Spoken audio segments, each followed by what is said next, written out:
Hello and welcome back to UPSC पथिक।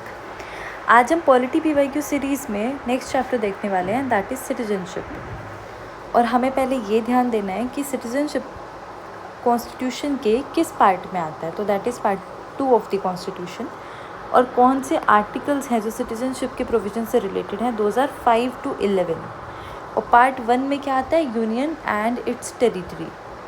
Let's see the first question. Which articles of the Indian Constitution are related to citizenship?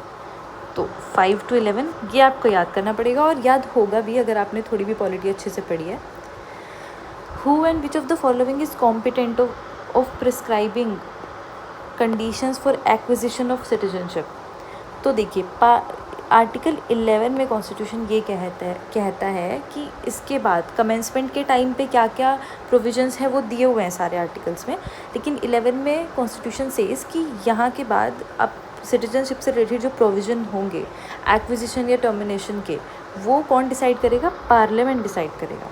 तो article 11 of part 2 of the constitution is regarding power of parliament to make any provision with respect to the acquisition and termination of citizenship and all other matters related to citizenship.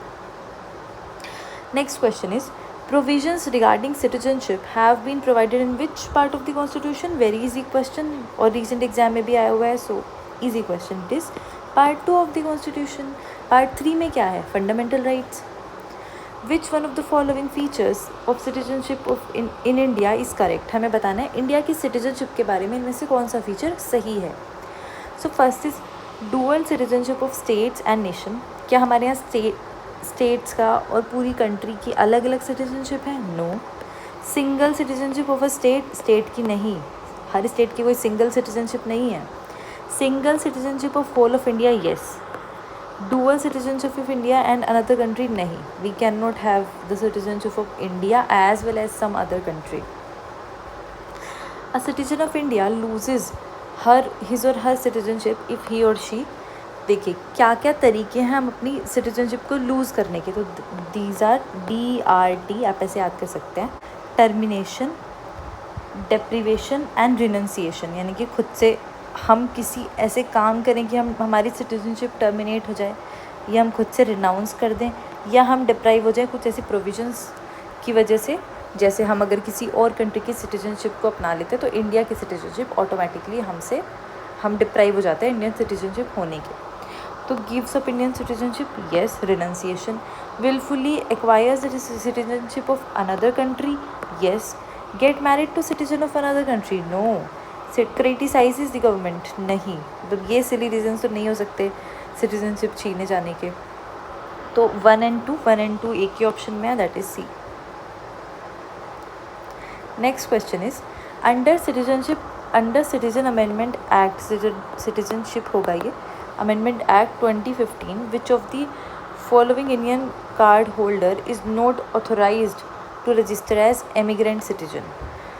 तो emigrant citizen की तरह हम किसको इनमें से किसको authorise नहीं कर सकते इस एक्ट के हिसाब से, इस अमेंडमेंट के हिसाब से। देखो, minor child whose parents are Indian citizenship, नहीं, उनको कर सकते हैं। Foreigner wife of Indian origin, बिल्कुल। OCI कार्ड इनको मिल सकता है।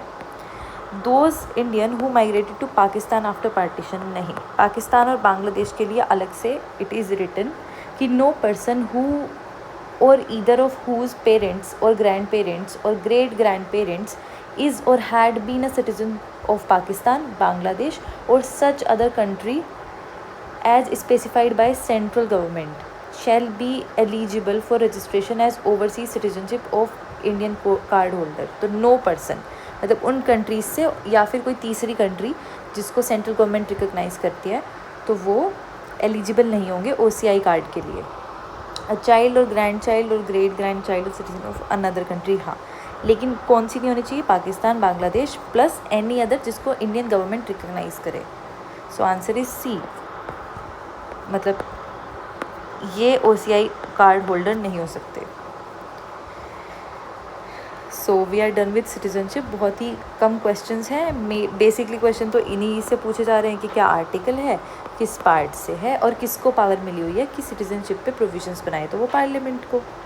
या फिर आप देख सकते हैं कि हम एक्वायर कैसे करते हैं और रिनाउंस कैसे, मतलब हमसे लूज़ कैसे कर सकते हैं हम सिटीजनशिप को।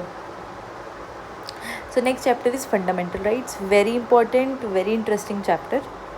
सो पहला ही देखते हैं हम question, which of the following is not a part of article 20 of the constitution of India. तो आर्टिकल 20 का इनमें से कौन सा पार्ट नहीं है? देखो, डबल जेपार्डी क्लोज ये है, प्रोहिबिशन अगेंस्ट सेल्फ इंक्रिमिनेशन ये भी है, एक्स पोस्ट फैक्टो लॉ ये भी है, प्रोहिबिशन अगेंस्ट टॉर्चर नहीं, ये आर्टिकल 20 का पार्ट नहीं है। ये 21 का पार्ट फिर भी हो सकता था, बट आर्टिकल 20 का पार्ट नहीं है।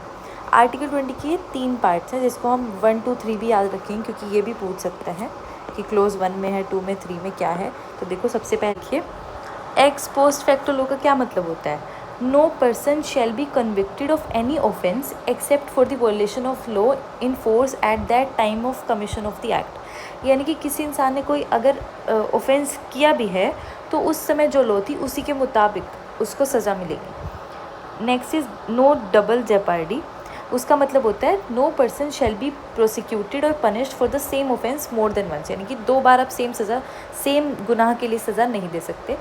फिर है नो सेल्फ इंक्रिमिनेशन, यानी कि कोई भी accused, no person accused of any offence shall be compelled to be a witness against himself, खुद के खिलाफ विटनेस नहीं बन सकते। सो ये तीनों हैं and this one is not it. Next question is, supreme court has the power to issue writ like habeas corpus, mandamus, prohibition, quo warranto, certiorari which is appropriate for the enforcement of fundamental right. हाँ, सुप्रीम कोर्ट को ये power है, और ये power कौन से आर्टिकल में है? आर्टिकल 32, जिसको राइट टू कॉन्स्टिट्यूशनल रेमेडीज़ भी कहते हैं।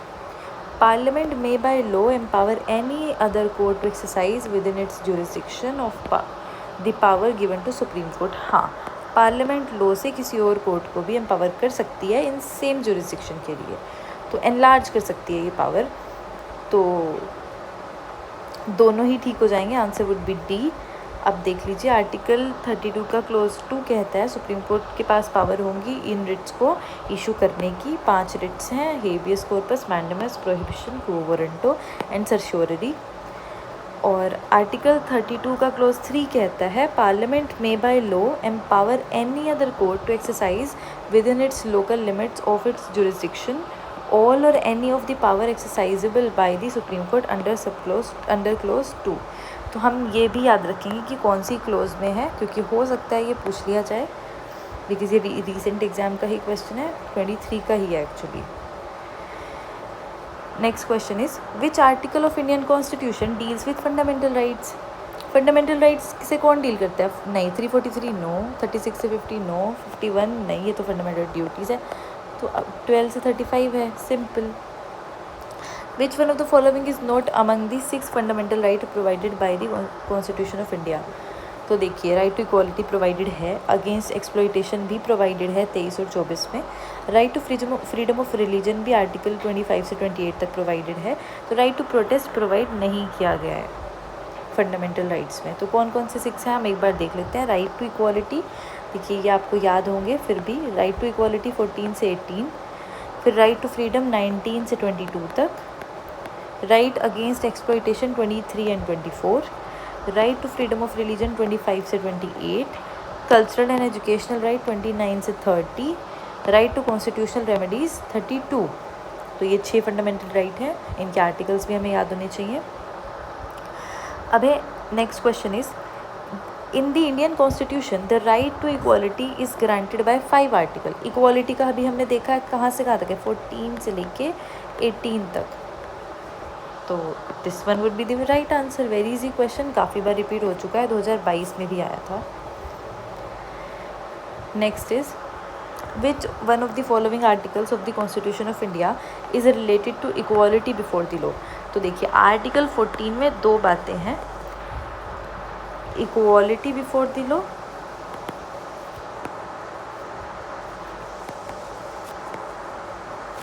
और इक्वल प्रोटेक्शन ऑफ लॉ।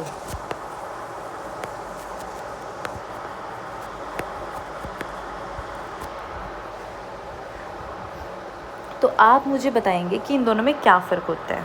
तो ये किसमें, आर्टिकल 14 में है, राइट टू इक्वालिटी का ही है, आर्टिकल 14 से 18। So question number 7. Consider the following statements about the fundamental rights in India. They are guarantee against state action. They are enumerated in part 3 of the constitution. Yes. They ensure social, economic and political justice. तो basically वो political चीज़ों पे ध्यान देते हैं, rights and all.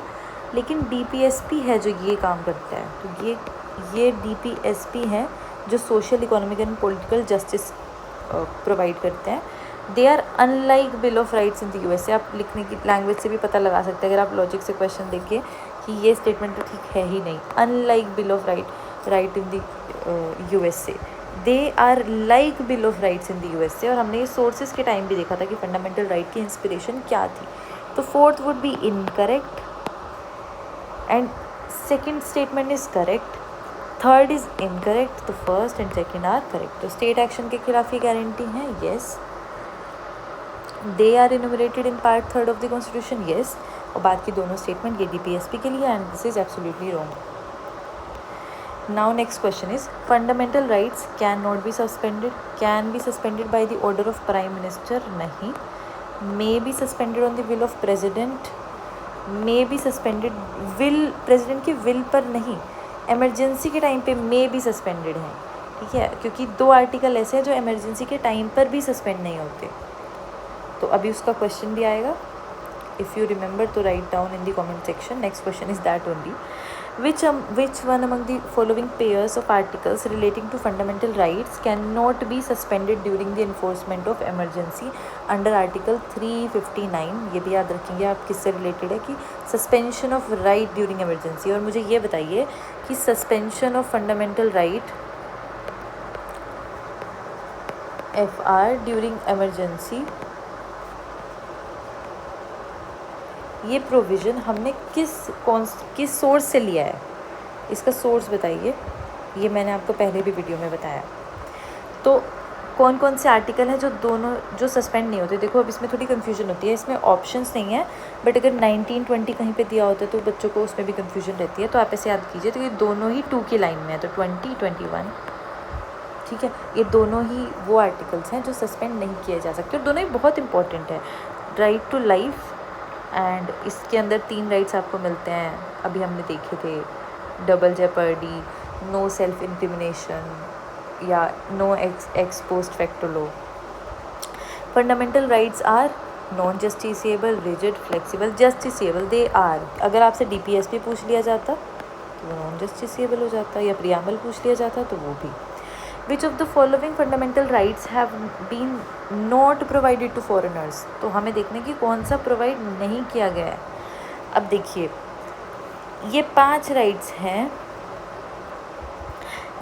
ये 5 rights हैं जो सिर्फ इंडियन सिटीजन्स को ही प्रोवाइड किए गए हैं. इनको आप याद कैसे करेंगे. देखिए इसको हिंदी में मतलब मैंने तो ऐसे याद किया हुआ है, या तो आप इसे याद कर सकते हैं 15, 16, 19, 29, 30. देखो 15, 16 एक के बाद एक है, 29, 30 एकदम सीक्वेंस में. अब बीच में सिर्फ 19 आ रहा है, वो भी 9 रिलेटेड है. उसको 3-4 बार ऐसे बोलना है, 15, 16, 19, 29, 30 या 15, 16, 19, 29, 30. ये 5 आर्टिकल हैं जो सिर्फ इंडियन सिटीजन्स को ही मिले हैं और फॉरेनर्स को नहीं मिलते. तो कौन से हैं. आर्टिकल 15 प्रोहिबिशन है on the grounds of prohibition on discrimination on the ground of religion, race, caste, sex or place of birth. Article 16 है equality of opportunity in matters of public employment. Article 19 है protection of certain rights regarding freedom of speech. Article 29 है protection of interest of minorities. Article 30 है right of minorities to establish or administer educational institution. बाकी जितने fundamental rights हैं वो foreigners और Indian citizens दोनों को मिले हुए हैं. Which of the following fundamental rights under this constitution is guaranteed only to citizens of India or not to foreigners. अभी हमने देखा 15, 16, 19, 29, 30 यानी कि 15, 16, 19, 29, 30. हमें बस ये 5 याद रखने हैं, बचे हुए दोनों को अवेलेबल है. तो ये बोला है कि फॉरेनर्स को नहीं है. देखो इक्वालिटी बिफोर लॉ तो 14 है, freedom of speech and expression तो 19 है, ये ही हो गया. 19 तो वही है जो सिर्फ इंडियन सिटीजन्स को मिला हुआ. Protection of life and personal liberty article 21 है. देखो ये बहुत बेसिक राइट है, ये तो मिलना ही चाहिए. फॉरेनर्स और इंडियंस दोनों को मिला हुआ है. Free practice of religion article 25, ये भी दोनों को मिला हुआ है, तो answer would be B. Which of the following rights are not available to all person in India, मतलब सब पर्सन, ऑल पर्सन का मतलब सिटीजन्स नहीं समझना है, इसमें सिटीजन्स और नॉन सिटीजन्स दोनों आ जाते हैं क्योंकि पर्सन्स की बात हो रही है। तो इसका मतलब जो दोनों को अवेलेबल नहीं है, मतलब सबको अवेलेबल नहीं है, यानी कि वही बात हो रही है जो सिर्फ इंडियन सिटीजन्स को अवेलेबल है। तो वो कौन से हैं, अब फिर से याद करेंगे, 15, 16, 19, 29, 30। तो देखिए 14 है, ये 15 है, हाँ ये वाला है ऐसा, और ये 19 में आता है right to move freely throughout the country, right to contest election, ये भी सिटीजन्स को अवेलेबल है। अभी हम इसका आर्टिकल भी देखते हैं। देखो 14 तो ऐसा नहीं है, ये एलिमिनेट हो जाएगा, लेट्स सी। 4 को एलिमिनेट करेंगे, 1 को एलिमिनेट करेंगे तो ये गया, ये ऑप्शन भी गया, और ये D will be the answer. 2, 3 ये भी देख लिया हमने, 2, 3, 4। अब 4 देखते हैं, राइट टू कॉन्टेस्ट इलेक्शन। तो इसका आर्टिकल है पार्लियामेंट के इलेक्शंस के लिए आर्टिकल 84A एंड आर्टिकल 173 किसके लिए, स्टेट लेजिस्लेटिव असेंबली के लिए। तो ये भी सिटीजन्स को ही अवेलेबल हैं, ये बात को ध्यान रखिएगा। कौन कौन से, आर्टिकल 84A और 173A। Okay. Which of the following is considered as fundamental right of second generation. Second generation का फंडामेंटल राइट किसे कहते हैं, तो राइट टू एजुकेशन को कहते हैं। थोड़ी सी बस ध्यान रखने वाली बात है, राइट टू एजुकेशन को सेकेंड जनरेशन का फंडामेंटल राइट कहते हैं। Which of the following is correct, social equality is not guaranteed in our constitution.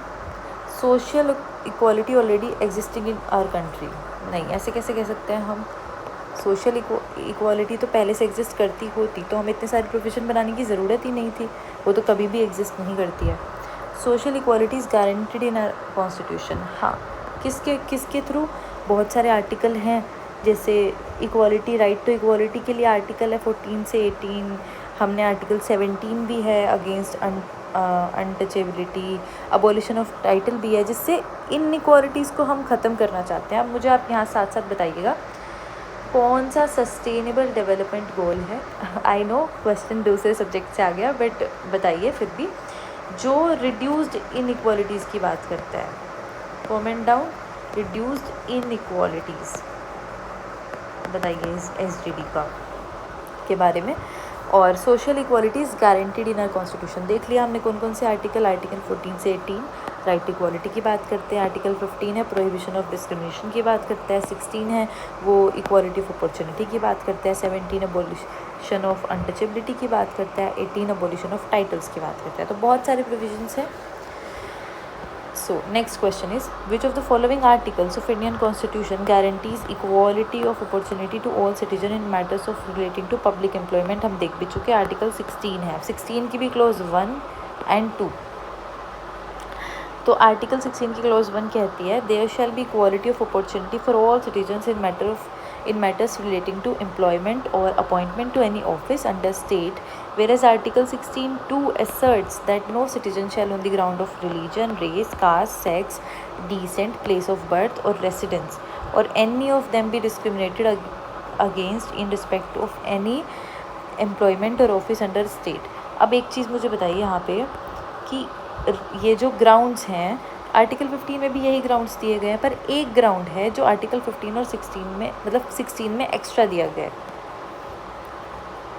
और आर्टिकल 16, 3, 4, 5 जो है वो किससे रिलेटेड है, power of parliament to make law for reservation of appointment for schedule caste, schedule tribe and backward classes in public employment. तो ये तीनों close जो हैं वो पार्लियामेंट को एम्पावर करती हैं कि तुम SC, ST और OBC के लिए या अदर बैकवर्ड क्लासेस के लिए प्रोविजंस बना सकते हो, लॉज बना सकते हो। विच of the following is not a fundamental right, right against exploitation, ये तो है। Equal pay for equal work, ये फंडामेंटल राइट नहीं है, ये DPSP है। आर्टिकल आप कमेंट सेक्शन में बताएंगे। Okay, so equality before law भी है, right to freedom of religion भी, article 25, equality before law article 14। Randhir Singh versus Union of India case में सुप्रीम कोर्ट ने कहा था कि equal pay for equal work is not expressively declared by our constitution to be a fundamental right, but ये constitutional goal है। Plus आप DPSP पे भी देखेंगे, DPSP का आर्टिकल आप मुझे कमेंट सेक्शन में बताएंगे। In Indian constitution right to freedom has been provided by 4 article. Right to freedom हमने देखा था 19 से लेके 22 तक थी, तो आंसर ए हो जाएगा। Very easy question. 16 और 19, 16 तो 14 और 18 के बीच में आ गया, तो ये राइट टू इक्वालिटी का आ गया पार्ट, और ये पब्लिक एम्प्लॉयमेंट से रिलेटेड है। 19 किससे रिलेटेड है? Right to freedom of speech and expression. Article 17 untouchability से है। 20 के लिए हमने तीनों क्लोजेस देख ली थी। 18 अबोलिशन ऑफ टाइटल है। 21 राइट टू लाइफ है। Which article give safeguard to fundamental rights of arrested person. Arrested person, यहाँ अरेस्टेड पर्सन की बात हो रही है, यानी कि डिटेंशन की बात हो रही है, और 2 टाइप के डिटेंशन उसके अंदर रेफ़र किए जाते हैं, एक प्यूनिटिव डिटेंशन, एक प्रिवेंटिव डिटेंशन। वो आर्टिकल 22 की बात हो रही है। 15 किससे रिलेटेड है? हमने देखा था प्रोहिबिशन ऑफ डिस्क्रिमिनेशन, बहुत सारे ग्राउंड्स हैं इसमें। 17 किससे रिलेटेड है? Abolition of untouchability. और आर्टिकल 21 किससे रिलेटेड है? Right to life. Question number 20, given below are 2 statement, one is labelled as assertion, other one is reason. देखिए असर्शन देखते हैं। Article 30 of the constitution of India does not define the term minorities. हाँ, ये तो define नहीं किया गया है आर्टिकल 30 में। रीज़न है the constitution and recognise only linguistic and religious minorities. देखो पहली बात तो हमें ये देखना है कि ये स्टेटमेंट ठीक है, ठीक है, ये स्टेटमेंट ठीक है। ऑल्दो ये इसका कोई कोज नहीं है कि इन्होंने इसलिए डिफाइन नहीं किया। अभी हम देखते हैं कॉन्स्टिट्यूशन ऑफ इंडिया को, और हम अभी देखते हैं हम कौन सा आर्टिकल देख रहे थे, आर्टिकल 30। हम 30 आर्टिकल देखते हैं। राइट ऑफ माइनॉरिटीज़, ये कॉन्स्टिट्यूशन की कॉपी से ही हम देख रहे हैं। Right of minorities to establish और administer educational institution. All minorities देखो वेदर बेस्ड ऑन रिलीजन और लैंग्वेज, यानी कि रिलीजियस और लिंग्विस्टिक की बात हमने यहीं पे कर दी माइनॉरिटीज़ से रिलेटेड, तो यहाँ पे ये सही हो जाता है। ये भी सही है कि माइनॉरिटीज़ को देखो डिफ़ाइन नहीं किया गया। अभी दोबारा देख लेते हैं। आर्टिकल 30 में ही बस ये लिखा गया है, एंड आगे आप ये सब देख सकते हैं, पर यहाँ की माइनॉरिटी की डेफिनेशन भी दिखेगी आपको। लॉज कैसे बनाने हैं उसके बारे में बात हो रही है, और the state shall not in granting aid to educational institution, discriminate नहीं करेगा स्टेट, ठीक है। तो ये दोनों स्टेटमेंट ठीक हैं, बट ये इसका कोज नहीं है, इसलिए डिफ़ाइन नहीं किया गया कि लिंग्विस्टिक और रिलीजियस माइनॉरिटीज़ मेंशन है। तो आप बिकॉज लगा के भी इसको चेक कर सकते हैं, तब भी ये नहीं आएगा। So answer would be this, both A and B are true but R is not the correct explanation of A. Okay, so बाकी ये क्वेश्चंस हम नेक्स्ट वीडियो में देखने वाले हैं। तब तक कीप ऑन रिवाइजिंग जो भी आपने पहले पढ़ा है, और जो मैं एक्स्ट्रा इन्फॉर्मेशन देती हूँ, जो क्वेश्चंस पूछती हूँ, comment that down in the comment section. Thank you for watching video, stay tuned, thank you.